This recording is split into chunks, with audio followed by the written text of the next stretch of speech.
আপনার smart NID card ছাপানো হয়েছে কিনা সেটা কিভাবে চেক করবেন সেটা আজকের এই ভিডিওতে আমি আপনাদেরকে দেখাবো।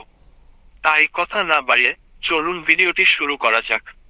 ভিডিওটি ভালো লাগলে অবশ্যই চ্যানেলটিকে সাবস্ক্রাইবও করবেন আর বন্ধুদের সঙ্গে শেয়ার করে দিন যাতে তারাও জানতে পারে। প্রথমে আপনার ফোনে যে কোনো একটি ব্রাউজার ওপেন করবেন। এরপর সার্চ বারে লিখবেন smart card status check. Search দেওয়ার পর প্রথম যে ওয়েবসাইটটি আসবে সেটাতে ক্লিক করবেন। এবার এই পেজটি খুলে গেলে একটু জুম করে নিন। বাম পাশে আপনি দেখতে পাবেন স্মার্ট কার্ড স্ট্যাটাস, এই অপশনে ক্লিক করুন।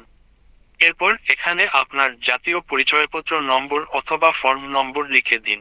তারপর নিচে আপনার জন্ম তারিখ, দিন, মাস, বছর সঠিকভাবে দিন। এরপর নিচে থাকা ক্যাপচা কোডটি সঠিকভাবে টাইপ করে দিন। সবকিছু ঠিকভাবে দিয়ে ফিল আপ হয়ে গেলে নিচে থাকা সাবমিট বাটনে ক্লিক করুন। এবার একটু অপেক্ষা করুন। দেখুন, আমার ক্ষেত্রে দেখাচ্ছে স্মার্ট কার্ডের কোনো তথ্য পাওয়া যায়নি। কিন্তু যদি আপনার স্মার্ট কার্ড তৈরি হয়ে থাকে তাহলে এখানে কমপ্লিটেড লেখা থাকবে এবং আপনার কার্ডের বিস্তারিত তথ্য দেখতে পাবেন। কোথা থেকে ডাউনলোড করতে পারবেন সেটার লিঙ্কও এখান থেকে পাবেন।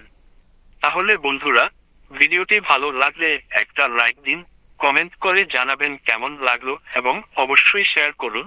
ধন্যবাদ।